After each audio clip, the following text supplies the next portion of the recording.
Makanya saya putuskan, saya informasin ke panitia bahwa saya hilang brevet saya gitu. Ya tetap aja aturan, tetap aturan. Aturan tetap aturan. Iya. Bagaimana cara paman melaporkan brevet card hilang sehingga ada perubahan-perubahan nggak sih yang dilakukan sama panitia ketika brevet card hilang? Sempat ada masalah, entah itu masalah aturan yang dilanggar atau apa? Sempat goes di malam hari nggak? Bos di malam sering. Digangguin sama kuntilanak nggak ada aman.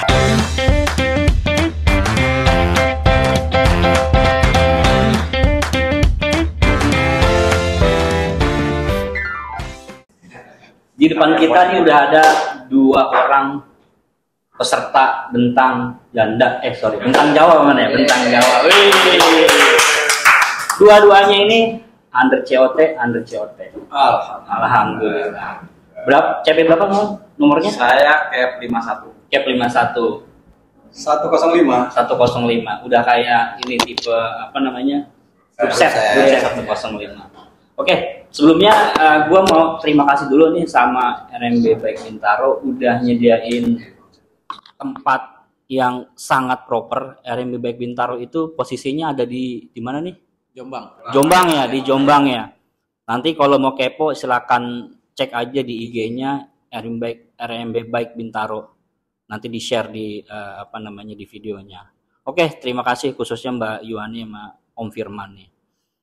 Kita ngobrolin langsung nih kira-kira tentang Jawa Bapak Eko Nugroho Brevet. Gila. Dengan Om Maulana Ismail. Salah lah. Sorry di situ mah. Om siapa? Maula. Oh, Maula. Masya Allah. Om Maula ini langsung didatangkan dari Pakistan Om Maula. Bukan salah. Om Maula. Oke, Pak Eko sebenarnya siapa sih Pak Eko nih biar netizen soalnya banyak yang nanya nih Pak Eko Nugroho Brevet itu brevetnya beneran nggak sih namanya? Nama saya Eko Nugroho Brevet Fitrianto. Fitrianto. Ada brevetnya tetap. Ada brevetnya. Ada dari lahir. Oke, bener nih ada brevetnya. Oke, bisa dilihat nanti kita lihat.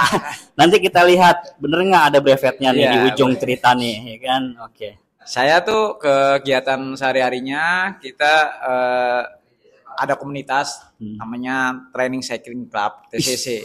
Gila. Di Binloop. Kita tuh minimal 200 kilo. 200 kilo per kilogram. 200 kilometer per minggu. Per minggu. Jadi kita biar space kita tuh bisa sama. Oke, pace-nya sama ya. Ya, jadi semuanya bisa kalau kita mau ikut event atau mau apa, jadi masih tinggal ditambahin dikit. Insya Allah bisa lah ikut. Bisa, nah, gitu aja. Oke, jadi 200 km itu untuk menjaga fitness levelnya ya. Fitness level kita. Mungkin gara-gara itu juga kali ya BJ-nya lolos mungkin salah satunya itu. Tapi perlu ditambah juga lagi. Perlu ditambah lagi ya. Pas mau udah keterima BJ, kita perlu tambah latihan lagi. Masya Allah, harus latihan ya. Harus lah. Namanya juga training cycling club. Oke, mantap. Oke, yang Mas Maulana nih, kira-kira ini banyak yang tanya nih, padahal nggak ada sih. Banyak yang nanya, Mas Maulana, siapa sih Mas Maula itu? Kayaknya aman-aman aja nih waktu kemarin tuh, ya, nggak ada masalah. Gimana Om? Siapa? Ya, alhamdulillah. Nama saya panjang juga sih Muhammad Nuradi Maula, tapi biasa dipanggil Maula. Oke. Ya, tergabung juga di klub TCC Training Cycling Club, juga mingguannya juga sama minimal 200 km lah per minggu. Oke. Gitu. Terus ada kesulitan nggak kemarin pas lagi mau daftar BJ? Kesulitan sama yang lain. Ya dibuka pendaftaran, kita daftar, kita tunggu pengumuman keluar ya kita masukin data-data dan lainnya gitu. Kalau misalkan kilometernya itu berpengaruh nggak sih? Panitia tuh dia ngecek kilometer, elevasinya, histori dari Strava. Kalau itu memang kebijakan panitia sih ya. Nggak ada yang khusus juga. Nggak ada yang tahu juga gimana. Iya, gimana cara pemilihannya. Yang penting semua kita ikhtiar aja. Kalau misalkan nih, kita nih seminggunya nggak sampai 250, denda mulu lagi misalkan gitu ya. 50 km doang, udah gitu jarang long ride. Itu kemungkinan berhasilnya ada nggak sih kira-kira tuh? Berhasil lolos apa berhasil lolos under untuk COT? minimal lolos untuk bisa dapetin apa namanya, lolos mendaftar deh. Oh, seleksi. Suruh seleksi ya. Bisa aja sih, kemungkinan ada. Ada kemungkinan, tapi kan tetap panitia punya kriteria sendiri ya. Gitu, yang kita juga nggak bisa tahu kriterianya apa. Kalau goes biasanya di mana, Mas? Goes kita di Binloop. Di Bintaro Loop. Iya, di Bintaro Loop. Sama kayak Pak Eko. Sama kayak Pak Eko. Nih, Pak Eko founder. Eko founder ya. Iya. Iya, Pak Eko biasanya ngelup di mana aja, Pak? Selama ini, Ya, Pak. namanya saya cuma ada di Bintaro Loop aja. Bintaro Loop doang. Nggak kemana-mana. Enggak. Bogor, ke Sentul. Saya kalau kemana-mana ya. BSD. Okay. Ya Mozia paling. Mozia. Paling Mozia. Terus gimana Pak Eko? Ada saran nggak Pak Eko buat yang mau ikut Bentang Jawa supaya bisa lolos seleksi? Mungkin latihannya ya. Kalau menurut saya ya tadi 200 seminggu atau sampai 300 kayaknya harus itu kayaknya. Kalau menurut saya 200 wajib tuh ya. Wajib soalnya di Bentang Jawa atau apa kan kita juga ada yang rugi kalau misalnya kita sampai keteter gitu. Kita jangan maksudnya tetap harus mempersiapkan apa ya, latihan kita tuh harus cukup gitu. Jangan maksudnya kriteria emang panitia, cuman buat diri kita sendiri kita juga harus mempersiapkan gitu. Jangan main-main lah gitu maksudnya untuk ajang bergengsi kayak gini gitu. Oke. Ya. Boleh tahu nggak sih biaya daftarnya berapa tuh? Biaya daftar itu Bentang Jawa yang tahun kemarin 3 juta. 3 juta? Iya, 3 juta. 3 juta. 3 juta. Sama semuanya 3 juta ya? 3 juta. Kalian beda untuk kaum duafa gitu beda lagi? Enggak ya? Sama semua 3 juta ya? Kayaknya ultra itu bukan ini deh. Iya. Bukan. Bebas semuanya. Oke. Justru ultra biayanya banyak. Nah, kita pengen tahu juga nih, kenapa sih mau ikut Bentang Jawa? Yang kita tahu kan tuh gila ya. 1.500 km dengan elevasi 15.000 itu kalau average itu muter bolak-balik mulu itu ya. 15.000 terus apa namanya, ada COT seminggu.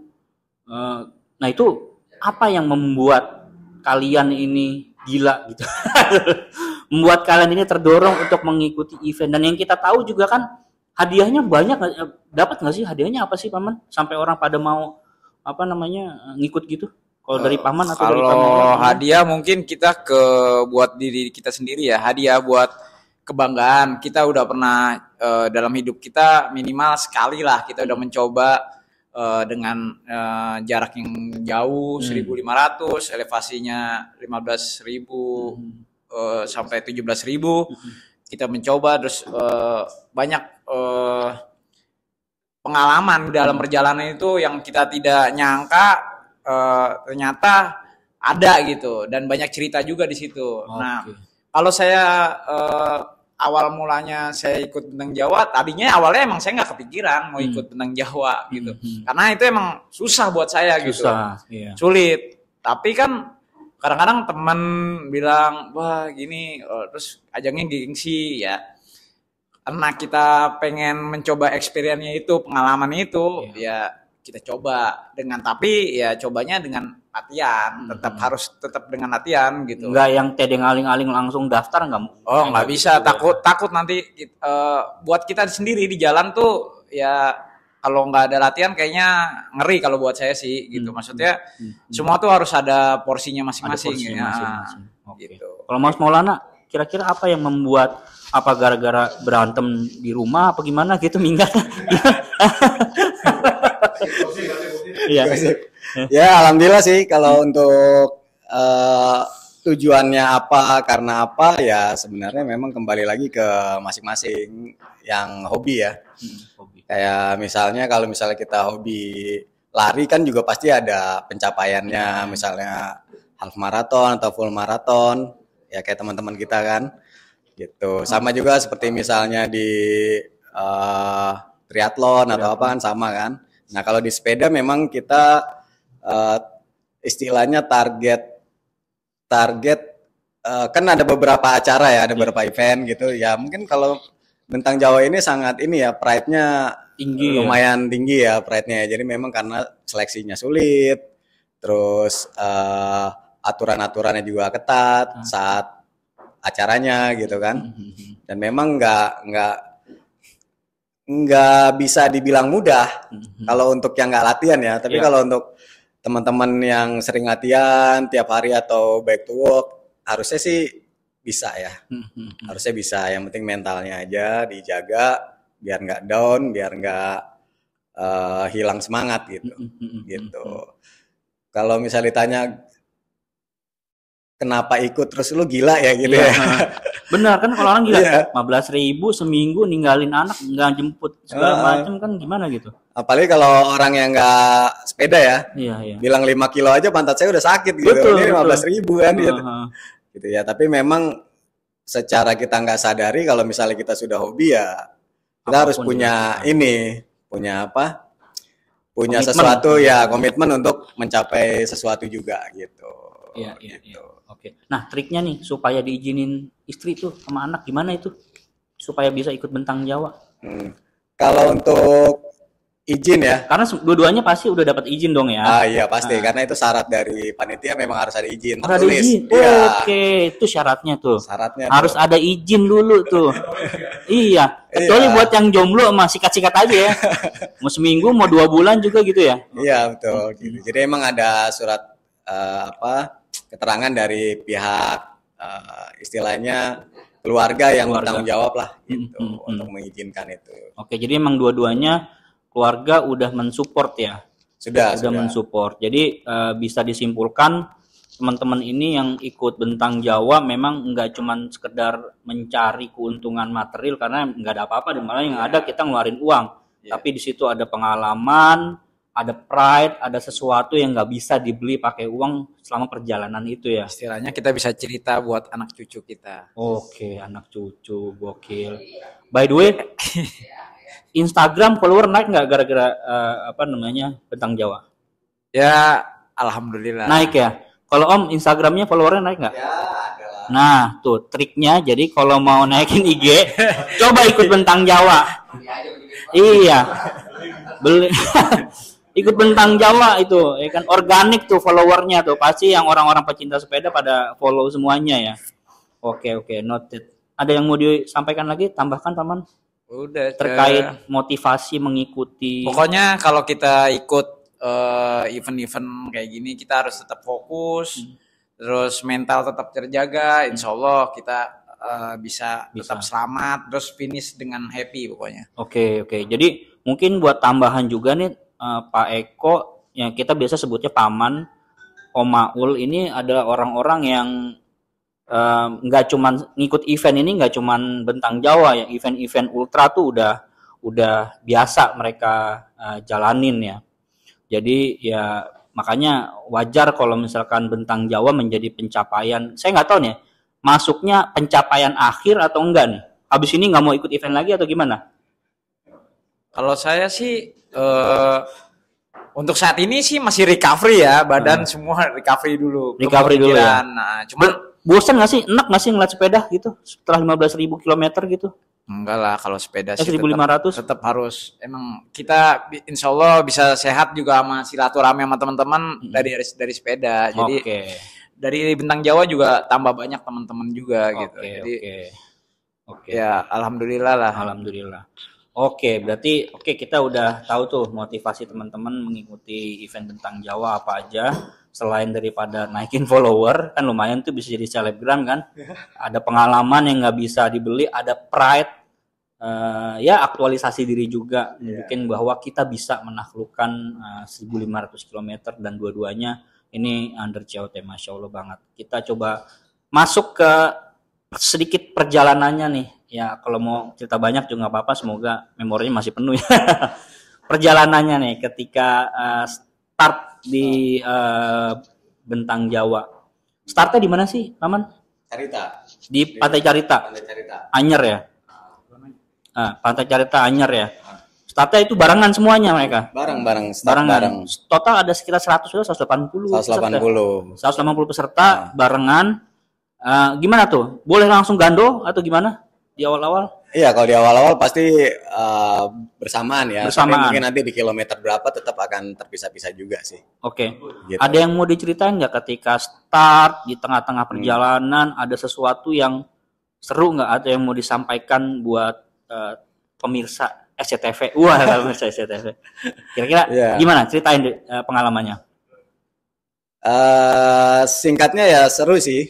Seru ya. Singkatnya seru. Jadi memang kalau ditanya apa sih Bentang Jawa tuh setelah dilalui gitu kan? Apa sih yang didapat gitu kan? Jadi sebenarnya yang pasti yang kalau yang saya rasakan ya pribadi ya, di situ kita bisa kenali tubuh kita. Oke. Itu yang pertama secara fisik. Jadi kita lebih mengenali tubuh kita. Kapan dia sebenarnya sih sudah minta gitu, minta istirahat gitu. Kapan kita tidak perlu memaksa gitu. Kapan kita harus bijaksana dalam menggunakan tubuh kita gitu. Gitu karena nggak semua orang bisa memaksakan tubuhnya lebih dari yang ada gitu. Walaupun memang di acara-acara ultra itu semua pasti di atas batas limit semua gitu, dari tubuhnya, dari kesehatannya, dari semua pasti semua di atas batas limit. Tapi memang harus dikontrol juga gitu. Sampai batasan mana gitu. Nah, kalau acara yang multi day seperti ini bisa sampai sepekan itu benar-benar kita bisa rasain tuh tubuh kita tuh sama kita tuh gimana gitu. Kita bijak nggak sih dengan tubuh kita gitu. Kapan sih kita harus istirahat, kapan kita harus nge-push, kapan kita harus tidur nggak? Sempet tidur nggak? Kalau saya memang kerjaannya tidur sih. Kerjanya tidur. Iya. Maksudnya tidur boleh, saya juga ikut tuh kalau kerjanya tidur tuh. Okay. Tidur di posisi jam-jam yang memang tubuh saya itu istirahat. Gitu. Karena memang kondisi saat BJ kali ini memang ada kendala ya di awal sebelum start itu ada jatuh dan lumayan lumayan efeknya lumayan terasa lah. Itu di badan. Jatuhnya pas lagi event Bentang Jawa? Sebelum. Pas lagi latihan? Ya, justru karena sebelum latihan itu dan waktunya cuma sekitar 4 hari lah sebelum start. Astaga. Gitu. Jadi memang kondisi tubuh nggak prima lah. Ya, tapi kita coba maksimalin gitu dengan cara itu. Sempat dilewatin sama Stephen Len nggak pas lagi di Bentang Jawa? Nggak dilewatin, justru nggak ketemu sama sekali. Nggak ngeliat sama sekali. Dia start langsung ngebut gitu ya? Langsung hilang kalau Stephen. Kalau kita ya karena masih di bagian barisan belakang ya sabar gitu. Gitu. Sempat ada masalah, entah itu masalah aturan yang dilanggar atau apa, itu sempat nggak? Semuanya aman? Alhamdulillah sih aman. Semuanya kalau aman. Secara aturan ya. Aturan aman, tapi memang karena kondisi nggak prima jadi kita rubah strategi. Gitu yang kita sudah latihan berbulan-bulan ya untuk suatu target atau pencapaian. Ya kita harus rubah gitu. Jadi strateginya adalah gimana caranya tetap bisa finish under COT, tetap bisa fresh, tetap sehat lah gitu dengan kondisi memang yang. Sepeda ada kendala nggak ketika? Sepeda ya dikit-dikit sih ada, tapi kita bisa selesaiin lah. Apa sendiri. Ya cuma settingan-settingan aja. Oh settingan. Ya, ban bocor? Ban alhamdulillah nggak bocor. Nggak nambah angin gitu. By the way sepedanya pakai apa sih Om? Sepeda pakai Cinelli Superstar. Cinelli Superstar. Iya, Cinelli Superstar. Group set standar pakai 12 speed. Sprocketnya 1136. 1136. Iya. 1136 gimana, enak gak tuh? Pas lagi tanjakan. Oh, enak. Yang paling parah apa? Iya, dia enak buat didorong sih memang. Enak didorong ya? Iya, settingan dorong lah. Settingan dorong ya. Karena kita udah expect kalau misalnya yang kita bilang tanjakan yang terparah itu misalnya di Jemblang gitu, menuju ke puncak Jemblang itu kita udah ekspektasi pasti dorong gitu. Jadi kita tidak memaksa gitu. Tidak memaksakan juga. Iya, tidak memaksakan juga. Gitu. Sempat goes di malam hari nggak? Goes di malam hari sering. Digangguin gitu. Sama kuntilanak nggak ada? Nggak ada sih. Nggak ada kayak gitu. Maksudnya kayak gitu sih lebih tidak menakutkan. Oke. Yang menakutkan itu pertama adalah robot over COT. Oh, over COT malah menakutkan. Iya, timbang setan ya. Iya. Atau begal. Begal kayaknya nggak ada aman sejauh ini aman ya. Ya mungkin kalau begal mungkin ada, tapi alhamdulillah sih dalam acara ini kita tidak ada yang kena aman ya. Semuanya. Atau binatang sih memang agak ngeri ya. Kalau misalnya binatang ngagetin, kita lagi jalan itu kan jadi bikin celaka ya. Gitu. Karena banyak banget binatang liar sih kalau udah masuk ke hutan atau ke gunung-gunung gitu. Ada ada momentum di mana kita mau rasa nyerah nggak sih? Aduh, gue kayaknya nggak bisa sanggup deh. Kalau pas kemarin saya sih alhamdulillah nggak ada ya. Nggak ada. Karena memang harus jaga mental banget sih. Mental. Jaga mental sama karena udah tahu kondisi badan ini nggak prima, ya gimana caranya kita tetap bisa maksimal di saat kondisi tubuh mampu. Kita harus bisa cepat-cepat istirahat di saat kondisi tubuh memang minta gitu. Dia udah komplain lah istilahnya gitu, nih kapan istirahat gitu kan. Gitu. Berarti dipastikan bahwa pasti dalam satu hari itu ada istirahat untuk tidur ya. Iya. Walaupun power nap, recovery, ya. Saya malah nggak power nap itu jarang. Tidur yang langsung tidur normal aja gitu, langsung tidur normal. Berarti mungkin buka hotel. Iya gitu, kita masuk penginapan lah, ketemunya penginapan langsung masuk. Karena butuh recovery yang cukup. Kalau enggak nanti nggak bisa ngejar di saat kita mulai goes lagi gitu. Ada hal yang nyebelin nggak sih pas lagi goes yang bikin kita, aduh ini lagi. Kalau nyebelin sih enggak ya, tapi memang sesuatu hal yang kita nggak expect. Iya, yang kita nggak ngerasa kalau ini perlintasan tuh harusnya nggak sulit jalannya gitu. Ternyata banyak yang rollingan atau tanjakan-tanjakan yang memang nggak ada di segmen yang kita akan hadapi. Oke. Gitu. Banyak ada, saya lihat tuh beberapa ada masuk ke jalur yang itu mostly semua jalanan belum jadi, kayak gravel itu gimana? Dituntun atau jalanan? Goes, kalau itu tetap digoes. Tetap digoes, nggak jadi masalah. Tapi alhamdulillah memang tinggal pilih-pilih yang jalur aman aja di tracknya gitu. Ban pakai apa? Ban ukuran berapa? Kalau ban pakai ukuran 30, pakai Corsa Next sih, Corsa 12 Next ya. Aman tuh ya, empuk. Aman alhamdulillah gitu, empuk juga. Itu nggak ada kendala lah. Karena ukuran 30 udah lumayan. Oh, lumayan ya. Gitu. Okay. Paman, kira-kira bagaimana start awalnya, Paman? Ngopi dulu. Ini kayaknya bakal berat nih. Ini the ultimate story nih kayaknya. Biar nggak ngantuk. Oke. Awal-awal tuh pertama masuk ke area BJ itu ya. Dulu saya flashback dulu sebentar. Nganterin pernah nganterin Om Tony Gope. Oke, Om Tony. Terus 2 tahun kemudian kok saya sekarang jadi peserta salah satunya. Iya. Habis itu pas start pagi-paginya saya telat. Ketinggalan kacamata jadinya pertama. Jadi mereka udah start, saya 20 menit kemudian baru jalan. Ya, terus kita menuju Pelabuhan Ratu. Ya, ada kendala itu kan biasa di CP1 menuju CP1 itu salah satu yang paling terberat, tanjakan dengan elevasi 6.455 kilo kita menuju CP1. Dan pada saat itu kalau nggak salah itu udah hujan terus itu, siang tuh sore tuh udah mulai hujan terus itu, udah sampai malam itu jam berapa, jam 7 jam 8 itu masih hujan gitu. Nah ya saya tuh jam 9 lewat atau 9.30 saya sampai Pelabuhan Ratu. Nah saya menginap di situ, sudah menginap jam 3 rencananya mau jalan. Udah jalan di 235 245 saya periksa kartu brevet saya hilang. Nah, saya tuh bolak-balik. Nah, itu saya bolak-balik itu Pelabuhan Ratu dari jam 3 pagi sampai jam 6 lewat hampir setengah 7. Tapi Paman merasa ketika start itu brevet masih ada? Di malam hari itu masih ada. Masih ada. Merasa memasukkan ke dalam tas? Iya, masih ada di tas.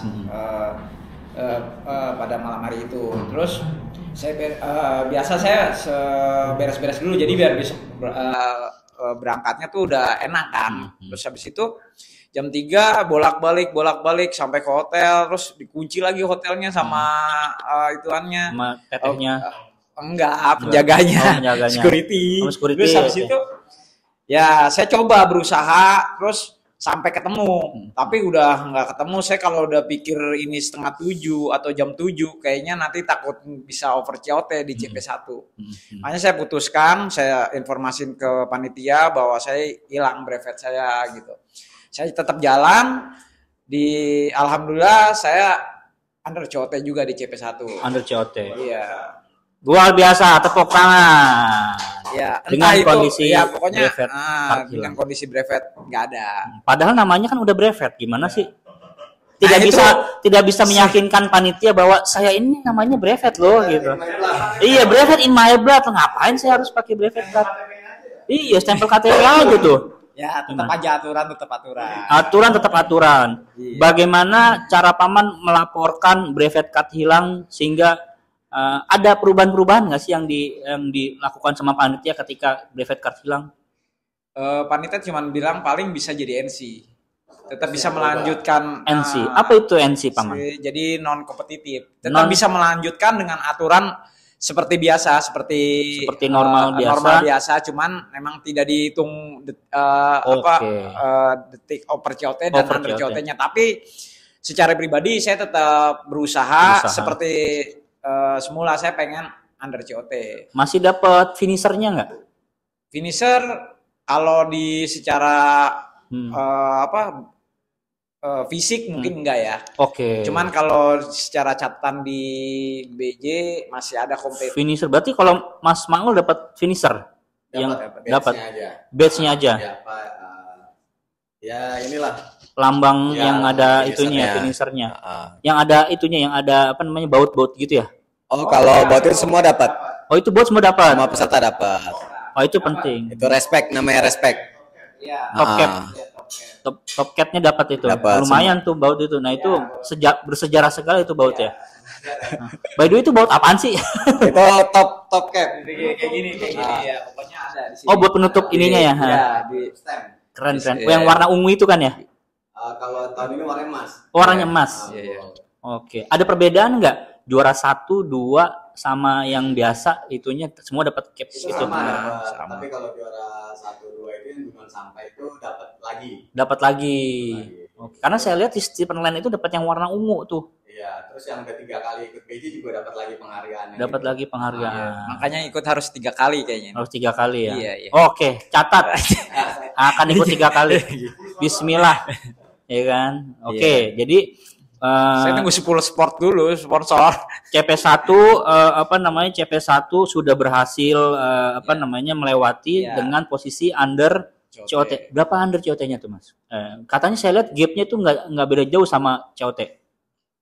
Saya biasanya tuh kalau di CP1 tuh jam berapa ya? Saya lupa. 9 berapa gitu ya? Iya, pokoknya tipis banget kan sampean 1 jam lah. 1 jam betul, 1 jam. 1 jam lah, sama pas di finish juga jam 10 ya. Jam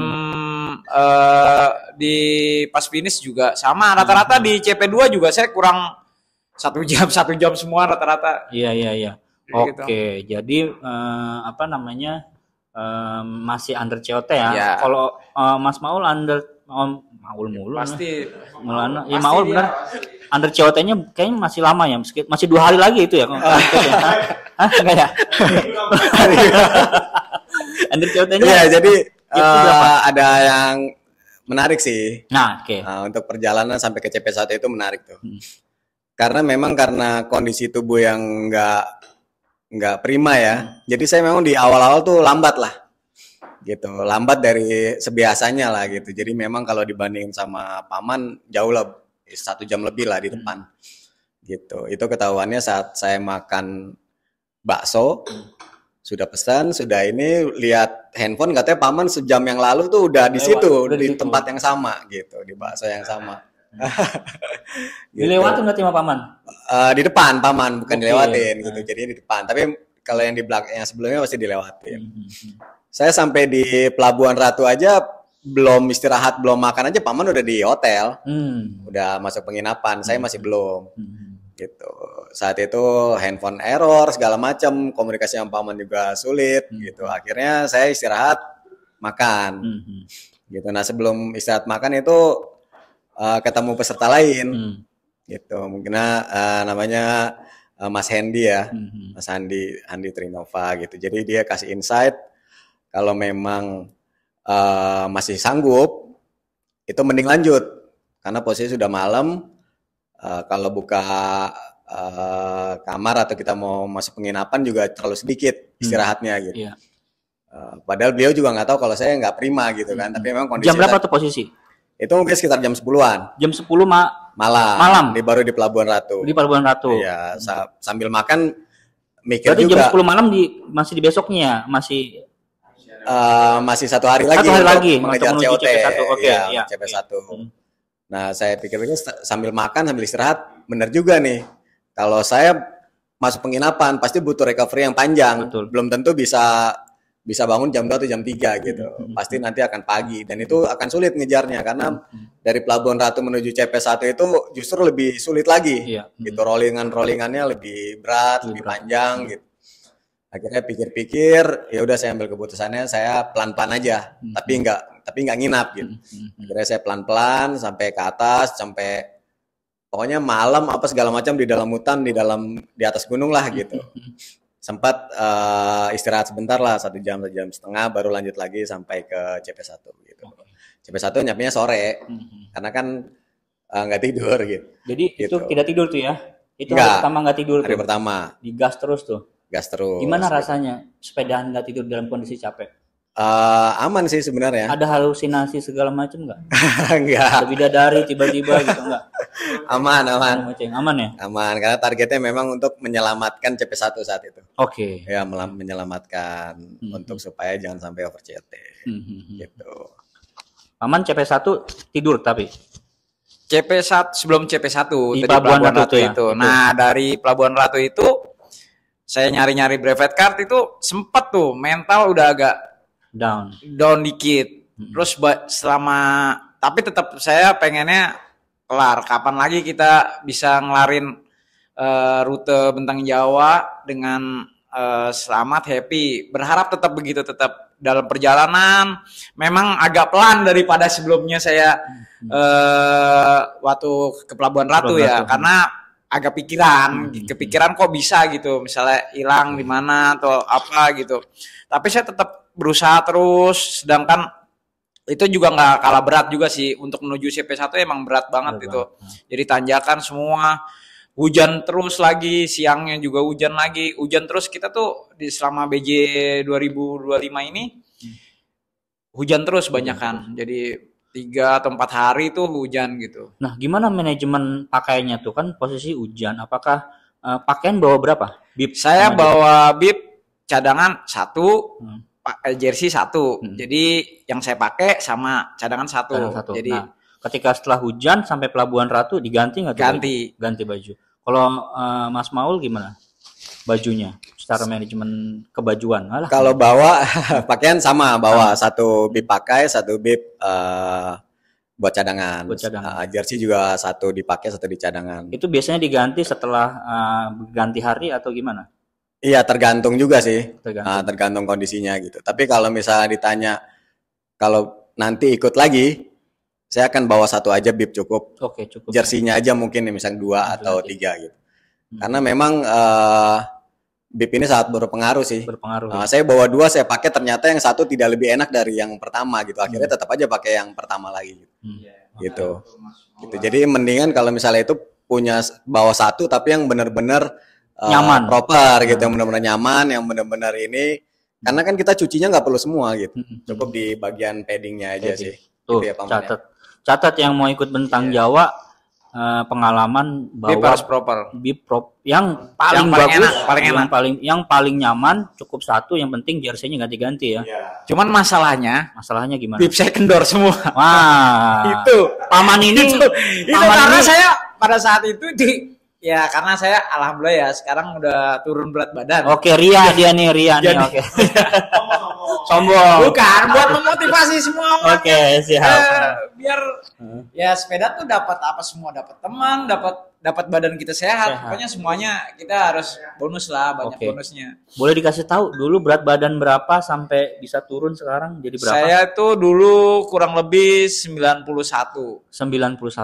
Sampai kemarin, tapi waktu dulu ya iya, start awal sepeda kan 91 tuh. 91. Terus lama-lama pas 5 tahun kemudian sekarang ke 5 tahun lah kurang lebih ya. Jadi 65 67 lah. Wah, tuh bayangin tuh. Luar biasa sekali. Makanya tadi bibnya kendor. Jadi kayak begitu ya. Jadi nextnya harusnya pakai bibnya ukuran berapa sih, Paman? XS atau gimana? mungkin M kali ya. M ya. Tapi harus emang bib tuh ya harus yang proper, yang enak buat kita. Kayak belum tentu juga sih ya buat ya ultra tuh beda kan. Tetap harus satu sebenarnya cukup, cuman lebih kalau ada dua kenapa harus satu gitu. Oke. Balik ke yang tadi CP1 sempat ngerasa gimana ya? Rasanya stres karena Brevet Card ini kan event yang udah Paman persiapkan setahun belakangan ini tiba-tiba hilang untuk sesuatu yang sifatnya non teknis gitu. Nah itu gimana Paman? Pemikirannya apa? Apakah pada waktu sempat pikir udah gue nyerah atau gimana? Kalau nyerah sih harus, pokoknya dalam pikiran saya ini apa yang perlu? Pokoknya saya intinya menyelesaikan dulu gitu, menyelesaikan dulu yang kita harapin kan selesai, yang kita harapin tuh selesai, finish, selamat, happy. Kalau buat saya pribadi harus under COT. Kalau saya pribadi, karena saya ada ya bukan ambisi atau apa ya, pokoknya under COT itu suatu kebanggaan buat saya sendiri gitu, dan bisa menuntaskan bintang Jawa itu saya udah senang banget gitu, udah itu aja dalam seumur hidup ya, penting itu aja gitu. Ada yang bisa saya ceritakan kayak gini saya bisa ceritain ke teman-teman, bisa ke mana-mana, pokoknya yang membuat teman-teman semakin yakin untuk tidak mendaftar BG. Bukan, maksudnya saya aja bisa, kenapa teman-teman yang lain nggak bisa? Belum tentu. Masih lebih bisa. Oke. Perjalanan CP1 ke CP2 gimana? Sempet itu kan ada di Pamangpek ya, rollingan, sempet tuh RD tuh slip. Ini kondisi udah NC berarti ya? Ya, perjalanan NC.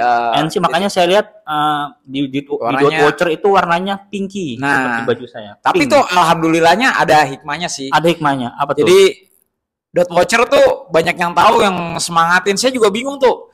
Bilang semangat Pak Eko. Lah saya juga bingung kok di daerah sini ada yang tahu nama saya. Sekirain masuk Pak Eko kan. Ternyata semangat Pak Eko, ayo bisa, ayo terus tetap semangat gitu. Dikit lagi.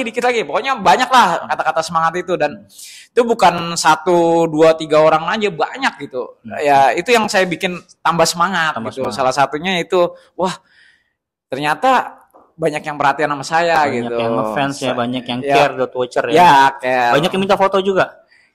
Ya ada sih dari cegat kayak gitu-gitu minta foto, ya paling cuma sebentar langsung jalan lagi gitu. Soalnya mengganggu nggak itu kira-kira menurut Paman? Ya kalau kita itu sih agak mengganggu sih, cuman karena dia mikir saya biar dia semangat, anaknya pengen beli sepeda juga dengan adanya Bentang Jawa itu, anaknya jadi pengen sepedaan kayak gitu-gitu. Menarik sekali ya. Terus inspirasi banyak orang jadi terus ya jadinya ya nggak apa-apa lah, biar buat semangat mereka aja gitu. Jadi dia bangga dengan adanya event Bentang Jawa tuh, mereka suka gitu. Apalagi di Jawa Tengah, Jawa Timur tuh animo masyarakatnya tinggi sekali gitu event ini. Iya gitu. Kalau Mas Maul gimana Mas Maul? Waktu dalam perjalanan CP1 ke CP2 ada nggak hal-hal yang lucu gitu, orang minta foto tiba-tiba kenal sama Mas Maul, ngasih motivasi atau ada berusaha membantu nggak sih?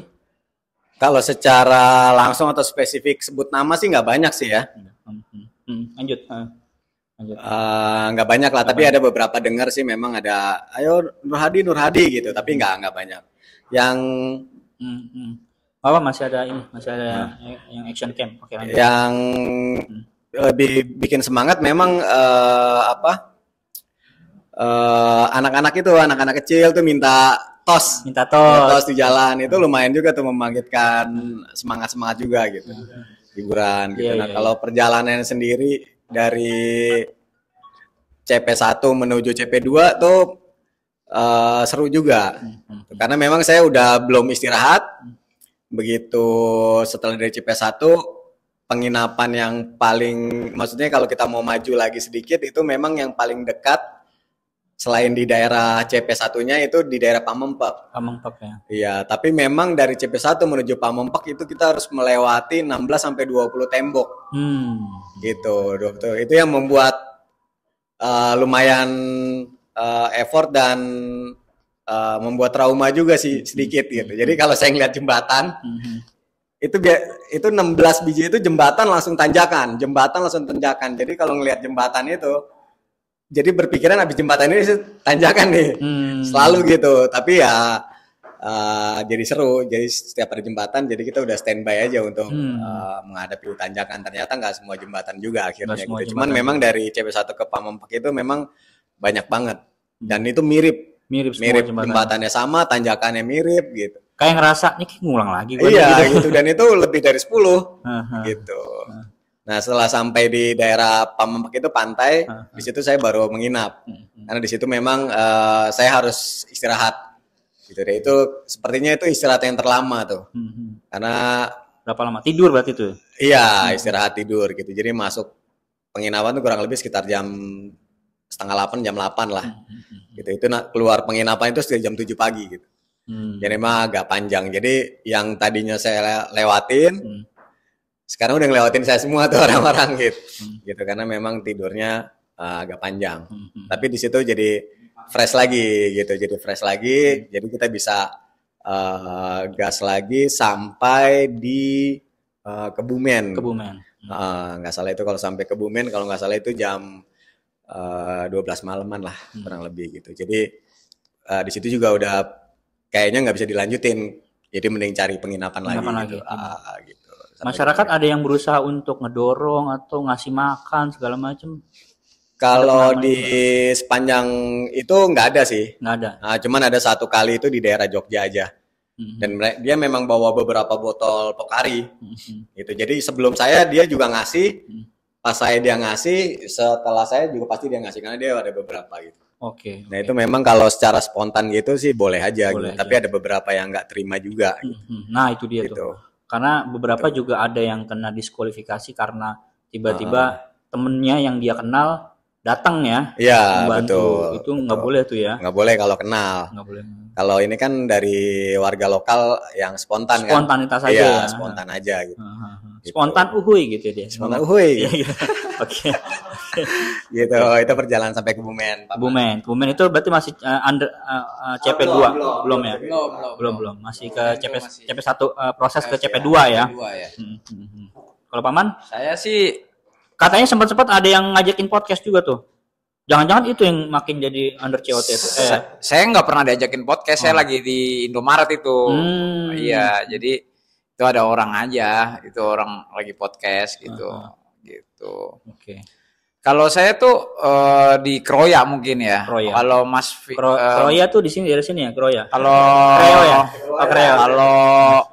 Kalau siapa? Mas Maula sudah sampai jam 12 sampai mana? Kebumen. Saya jam 12 baru sampai Kroya itu. Saya cari penginapan tapi kelebihan tuh. Akhirnya saya balik lagi tuh ke Kroya aja daripada saya terusin Kebumen. Di sana lampu udah habis. Terus akhirnya saya beli, alhamdulillah tuh ada baterai lampu yang pakai baterai biasa. Saya beli di warung, saya jalan lagi, balik lagi saya cari hotel. Jadi sampai di hotel itu 1:30 pagi ya, 1:30 itu yang jaga nggak ada. Saya nunggu sampai 1 jam, setengah jam lah kurang lebih. Baru ada orangnya ya, itu memperlama juga sih. Sama satu lagi yang membuat memperlama tuh colokan handphone itu. Jadi kalau habis, makanya saya tuh salahnya nggak pakai colokan yang T itu. Akhirnya saya beli tuh colokan T dan saya beli juga tuh power bank di jalan. Colokan T itu yang maksudnya terminal yang banyak itu colokan. Iya, yang jadi itu salah satu yang mempermudah kita. Jadi itu memperlama juga. Jadi kalau saya istirahat di hotel atau enggak di tempat makan tuh cuman bisanya satu. Oke. Misalnya Garmin yang saya colokin, Garmin aja saya clue aja terus kalau handphone aja. Jadi nggak bisa sekaligus gitu. Itu memperlama juga itu. Dan pas terakhir pas mau dari gravel itu yang itu juga pernah tuh pas mau masuk finish cyclo saya tuh tinggal 9%. Akhirnya dia ada save mode kan. Nah, itu saya tanpa blank, tanpa ada ngeliat sama sekali. Ya jalan, untungnya tuh jalan menuju finish kan masih lurus. Jadi save mode aja, jadi nggak kelihatan sama sekali itu. Arah navigasinya ya. Ya, paling Kalau saya disusul, ya itu cara saya. Kalau saya disusul, alhamdulillah nih ada penunjuk arah gitu. Iya. Paling saya tunggu saya disusul, ada penunjuk arah gitu. Itu karena saya apa? Karena saya nggak tahu arah saya ke sana gitu. Dan leher saya tuh pas 100 km terakhir nggak bisa diberdiriin. Begini terus. Jadi otomatis setiap ini berdiri, saya harus istirahat dulu. Istirahat dulu di pinggir. Power nap ya, iya, power betul. nap terus di sepeda terus kalau gini. Power Ranger kan ya power nap. Terus habis power nap, terus habis itu ya mau jatuh udah langsung saya lanjutin lagi. Masih bisa itu sekitar 10 menitan jalan lagi, 10 menit selama 100 km itu kayak gitu terus. Tapi akhirnya saya nggak kuat, saya tidur di trotoar. Alhamdulillah ada yang ngasih kardus. Itu kalau nggak salah dia Pak Banjir, soalnya anaknya sering lihat Dot Watcher juga, katanya sering lihat Bentang Jawa juga gitu. Terus dia kenalin diri Pak Banjir namanya. Terus habis itu saya tidur, habis itu saya bangun, ya udah saya menyelesaikan sampai finish gitu. Itu udah agak segeran, biarpun saya pegangan suka-suka di race bar gitu. Ya pokoknya gimana caranya biar selamat sampai finish juga under COT itu aja gitu. Oke. Jadi tadi tuh pembelajarannya lagi. Kalau yang buat Bentang Jawa pastikan bawa letter T untuk terminal colokan itu satu. Kedua, kalau misalkan navigasinya amit-amit mati atau apa, triknya adalah nungguin di serok ya, nungguin di serok peserta lain, kita ikutin dia. Iya, tapi kita nggak bisa juga tetap jaga jarak. Tetap dia biarin aja. Iya, maksudnya itu kan trik supaya kita tahu arah nih. Iya, arah. Makanya bukannya gandol ya. Bukannya gandol. Tetap harus tetap biarin aja dia jalan juga tetap. Terus nanti kan ada lagi peserta lain gitu. Makanya tadi tuh terminal colokan tuh penting banget kita bawa. Iya, penting itu. Bawa powerbank enggak? Saya bawa powerbank 2, tapi tetap aja masih kurang karena tadi itu kendalanya di terminal di colokannya ya itu. Hanya bisa 1 doang. Iya, dan masukin rute gravel itu terakhir itu berat banget. Emang kayak ya maaf ya, saya juga posisinya udah godek lah istilahnya. Udah ya gitulah pokoknya, gitulah. Pokoknya udah susah berdiri dan kalau ngangkat tuh susah. Gitu. Itu tantangan terberat saya itu di terakhir sampai sempat kepikiran bisa nggak ya gue nyelesain under COT gitu dengan kondisi kayak gini gitu ya. Allah masih mudahkan saya, biarpun istilahnya drama banyak tapi tetap aja Allah masih mudahkan saya dengan keselamatan. Bisa sampai under COT gitu. Buat diri saya lebih puas. Oke. Kalau Mas Maul ada cedera-cedera yang menimpa diri Mas Maul, ketika perjalanan. Kalau ini kan tadi lehernya nih kayak leher atas atau leher bawah? Atas doang ya. Oke. Kalau Mas. Iya, kalau cedera atau kendala di badan kita sih ya lumayan lah ya, terutama di tangan ya. Kebas biasanya ya. Kalau kebas sih alhamdulillah sih enggak kalau kebas. Gitu. Cuma memang ya kapalan lah. Perih memang tangan tuh perih banget. Pakai sarung tangan salah, dilepas juga salah gitu. Akhirnya yang lebih banyak enaknya dilepas. Gitu, makanya tangan semua pada kebakar kan. Nah, gitu. Nah, katanya lecet. Biasanya pasti kalau pesepeda itu kan pantat tuh lecet. Nah, Mas Maul ada trik nggak supaya nih bib nih mau senyaman apapun akan terasa sakit kita pakai? Itu apa tuh triknya kira-kira supaya bisa? Jadi memang pertama memang bib itu pengaruh ya. Kualitas bib itu pasti pengaruh. Karena bib yang untuk penggunaan long ride dan mungkin untuk yang race balap sebentar mungkin pasti beda ya. Jadi memang pertama memang dari kualitas bib dulu. Nanti setelah dari kualitas bib baru kedisiplinan kita menjaga ya mungkin kelembapan atau biasanya pakai krim atau licin lah gitu supaya dia nggak gesek. Paling itu sih. Tapi kalau memang rata-rata semua tetap kena sih. Rata-rata semua tetap kena perih lah di itu. Tapi ada beberapa cara sih dari beberapa peserta juga ada yang pakai baby fever gitu kan. Ya, taruh di area selangkangan itu ya. Iya, tapi memang itu saya sempat coba juga, tapi memang kondisinya nggak nyaman ya, karena kan dia bergerak ya. Iya, bergerak. Kalau dinginnya justru itu yang enak. Oke. Gitu. Sembriwing ya. Iya, tapi kalau itu nanti dia kan bergerak kayak ada yang ganjal aja gitu. Tapi overall sih saya juga tetap kena gitu, tapi ya masih bisa ditahan lah sampai dengan finish gitu. Kalau saya lihat kan si Stephen Land itu kayak beli semacam kain ya, kain apa tuh dia, kain busa gitu, buat saya nggak tahu tuh dia ditaruh di mana tuh, apakah taruh di bagian bibnya atau di selangkangan, saya nggak tahu. Ada yang tahu nggak kira-kira itu pakai taruh di mana tuh? Kalau itu saya nggak begitu tahu ya, karena pribadi masing-masing punya trik ya. Tapi memang saya di beberapa saat bertemu dengan sesama peserta atau dapat insight-insight, memang sebenarnya kalau kita udah kena itu dikasih, nggak usah sampai parah ya, jadi dikasih seperti Tensoplas tapi dia yang bening. Nah, itu saya dikasih dan itu lumayan tuh bermanfaat tuh. Gitu sampai 1 hari itu saya nggak terlalu terasa sakit karena dia lukanya tertutup. Oh, jadi Sentoplasnya menutupi bagian yang luka itu ya? Iya. Nanti mungkin kalau misalnya di akhir mungkin kalau mau ditunjukin nanti bisa kita kasih lihat gitu. Aduh, makasih dah kalau nunjukin, tunjukin selangkangan. Jadi ngasih lihat yang apa ininya Tensoplasnya, tapi kayak semacam gitu, tapi dia bening. Iya bening. Itu Tensoplas yang agak besar itu ya? Iya, yang agak besar gitu. Dan itu juga saya lumayan banget waktu itu dikasih juga yang agak lebih besar buat di sini. Jadi saya nggak terlalu perih lagi di sini karena sebelumnya karena nggak pakai apa-apa kan, cuma dikasih obat terus pakai jersey. Setiap mau buka tuh kayak lakban aja gitu. Jadi krek gitu pas dibuka jersinya gitu. Oke. Tapi setelah pakai itu enak. Tapi cuma bertahan 1 hari sih, tapi lumayan gitu. Jadi dia nggak saat hari itu tuh waktu pakai perban lah, kayak perban gitu jadinya. Tapi bening. Itu enak sih. Selangkangan juga pantat bokong waktu pakai itu bagian lukanya kan biasanya kanan kiri itu cuma 2 ya biasanya itu udah enak banget tuh 1 harian udah enak banget pakai.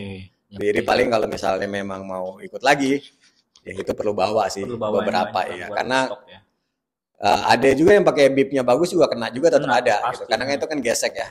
Gitu. Nggak nyoba pakai bib di double 2 biasanya kan tuh ada juga tuh yang di double 2. Enggak ini enggak membantu sih. Nggak membantu juga. Karena udah luka. Di selangkangan sih ya. Di bokong di ya. Bokong ya itu ya yang lebih terasa sih. Kalau selangkangan nggak begitu terasa. Yang terasa itu yang di bokong. Karena kan dia langsung. Jadi kalau walaupun pakai 2 bib kalau udah luka itu udah sulit. Kalau udah sampai perih ya. Makanya kalau dia udah sedikit perih, mending langsung ditutup.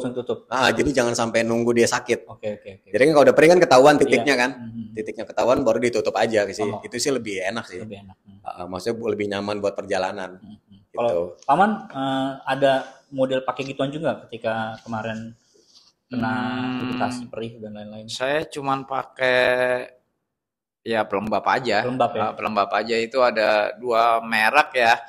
Yang satu saya pakai tuh pertamanya dikasih teman sebelum berangkat. Tapi saya kurang cocok malah justru. Kalau yang saya biasa pakai malah lebih cocok. Kalau ya karena saya pengen coba karena support dari teman ya saya coba pakai yang awal ya. Karena malah justru itu yang bikin lecet. Tapi pas saya coba pakai yang biasa saya pakai itu sih aman, lebih aman lah. Cuman tetap aja tangan kita sakit semua ini karena di Dauntless tuh kita di rutin gravel. Nah itu tuh yang pas saya udah agak badan udah agak capek itu pada di Dauntless itu karena gravel itu yang bikin capek gitu salah satunya. Makanya saya sempat lama di Indomaret itu saya berhenti menikmati ya snack aja lama itu sekitar sejaman lebih atau hampir 1,5 jam lah gitu. Dauntless itu posisi di mana? CP berapa? Menuju CP berapa itu? Itu Dauntless tuh menuju CP berapa ya? 3 ya? Iya, menuju ke Blitar ya. Nah, jadi sebelum soalnya kan nanti kita habis Dauntless tuh kita naik ke Panggang ya kalau nggak salah. Itu di Panggang itu sekiranya saya sudah habis di segmennya dia tuh udah habis, nggak taunya kita masih diarahin ke hutan lagi gitu. Nah itu tuh banyak juga itu yang segmen-segmen di BJ yang justru lebih tinggi-tinggi nggak masuk di segmen. Itu kadang-kadang ini nggak masuk di segmen ini harusnya 20.000 ini EG-nya gitu. Cuman ya mikirnya ya tapi ya pokoknya banyak lah ya. Itulah keseruannya lah ya. Keseruan kita di sana ada kampung yang warga yang lagi acara apa ya, pokoknya upacara apa kayak iya, jadi kayak bukan apa pengajian gitu. Jam 10 malam atau jam 11 malam iya ngelewatin mereka kayak pasar malam lah gitu. Itu di daerah-daerah gunungnya setelah Panggang itu tuh.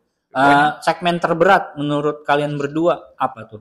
Kalau saya sih kalau apa segmen sih pasti Jemplang ya. Jemplang tuh udah saya nuntun tuh di Jemplang tuh udah satu oksigen kita juga kan itu dingin kan, dingin terus turun ke Ropan itu juga jalanannya rusak, terus kita ya udah malam dan hujan pula di situ. Nah saya tuh hampir alhamdulillah ya hampir masuk ya jurang itu kan, alhamdulillah tuh Allah masih lindungin lah gitu. Rem juga kayaknya agak nggak pakem pas di situ gitu, karena kan banyak jalan rusak gitu, lembab juga kan, dingin. Iya, jadi rem sama satu lagi yang paling berat buat saya ya di gravel terakhir. Iya, itu karena dengan kondisi saya yang kepala nggak bisa tegak, ngangkat itu yang susah itu susah itu. Tapi seru sih. Semua pengalaman kayak gitu tuh nggak akan dapat kalau kita nggak coba gitu. Oke.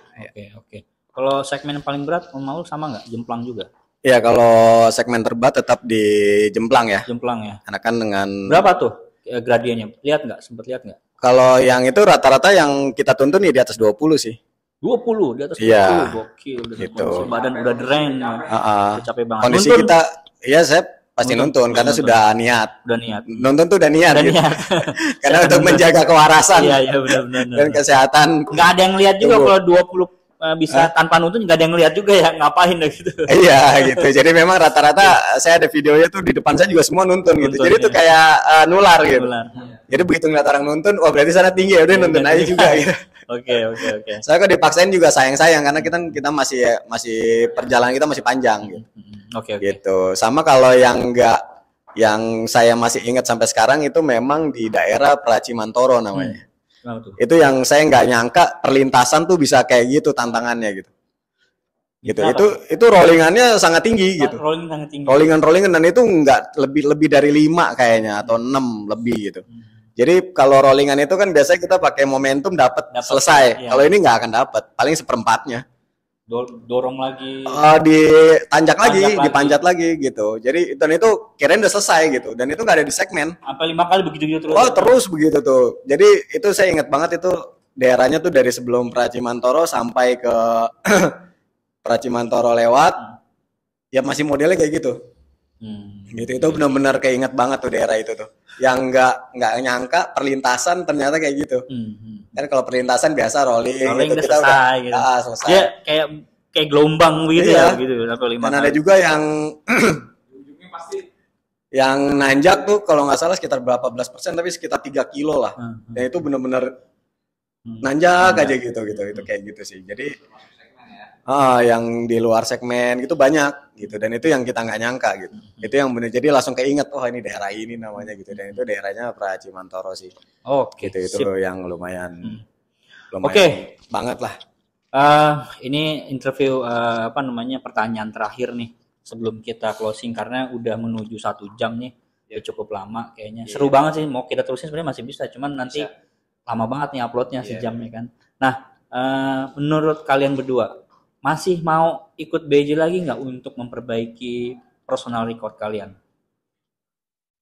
Kalau secara pribadi ya saya sih yang penting pengalaman, udah punya pengalaman cukup. Tapi nggak tahu kalau nanti ada rezeki atau ada sehat lebih itu ya pengen juga lagi, karena pasti kangen sih dengan rute-rutenya sih sebenarnya gitu. Mungkin kalau personal record sih enggak sih ya. Itu bonus lah ya, itu bonus lah itu. Yang penting sehat aja udah gitu aja. Oke. Kalau Mul, kira-kira ada niatan mau ikut lagi nggak benerin PR atau benerin bahu yang lecet tadi apa? Kalau ikut lagi ya sepertinya semua peserta yang udah finish ya pasti ada rasa keinginan gitu, tapi kan di balik rasa keinginan harus ada perhitungan juga dari segi biaya, dari kondisi tubuh, dari izin keluarga, itu yang penting sih. Oke. Tapi kalau memang ada kesempatan, ya kita mau lagi lah. Nah, boleh di-spill nggak total habis berapa nih dua nih buat ngikutin? Total habisnya berapa nggak ngitung sih, secara detail nggak. Ada di atas 10 juta? Kalau di atas 10 juta saya juga nggak pasti juga ya, karena memang saya keadaannya itu pakai yang ada. Pakai yang ada aja. Semua pakai yang ada. Jadi memang ya pakai spesifikasinya. Duit cash berapa? Duit cash kalau nggak salah itu sekitar 1 juta lebih lah. 1 juta lebih. Iya, uang cash. Cukup atau ngambil lagi rek? Gitu. Ada beberapa penginapan bayarnya pakai QRIS sih. Jadi nggak karena memang gimana caranya uang cash itu harus tetap ada. Harus ada. Karena perjalanan kan nggak semuanya bisa bayar QRIS kan. Tetapi kalau untuk lintas Jawa sih aman sih. Aman ya, pasti masih bisa QRIS ya. Iya, rata-rata banyak Indomaret kan, Indomaret, Alfamart, jadi nggak sulit lah. Paman, habis berapa Paman kira-kira? Katanya kalau 60 saya, miliar. Iya, relatif sih. 60 miliar bisa kalau sepedanya juga mahal. Kamu sekalian bangun proyek bangunan Ya, gedung, bisa bikin gedung. kalau sepedanya Bikin mahal bor. ya. Alhamdulillah sih saya kalau Daftar dari ada 3 juta latihan, tuh. dari latihan sampai finish sampai sekarang recovery ya. Mungkin kalau 15 atau sampai 20 sih ada gitu. Cuman itu beda masing-masing ya. Kalau saya kan mungkin prepare suku cadang yang kira-kira harus ganti atau saya kan orangnya agak dari latihan saya pengen pas mau ini ganti lagi terus servis lagi, tergantung kita. Kalau kita misalnya ada budget dan yakin sih nggak jadi masalah gitu. Mas Maula misalnya yakin, kalau saya mungkin agak bimbang kali ya, mungkin lebih ya pengen aja. Ini juga kan masih ada terakhir-terakhir ini, masih yang belum saya kerjain juga kan, masih habis dari sini masih ya banyak lah gitu. Ya kayak leher, kayak semua fisioterapi kan kita belum tahu ya kan, maksudnya nggak usah ya beda lah, sakitnya beda-beda atau yang diperluin ini beda-beda gitu.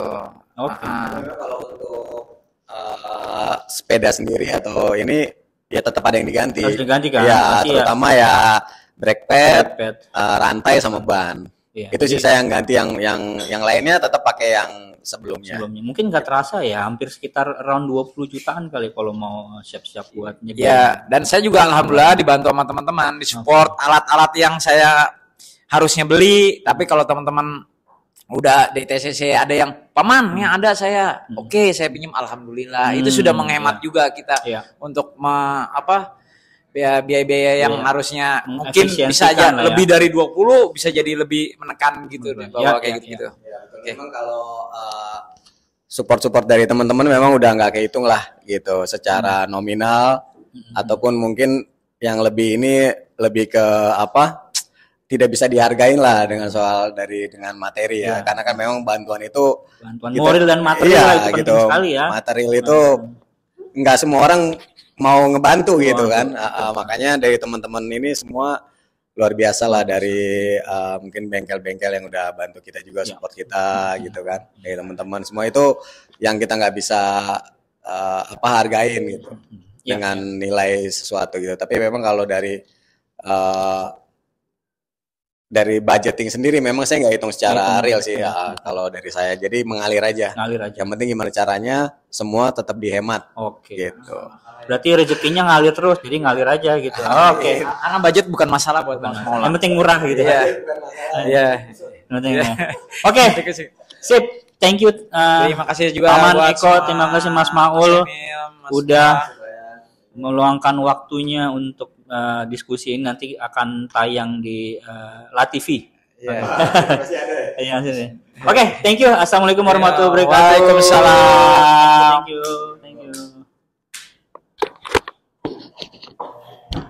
Udah nih.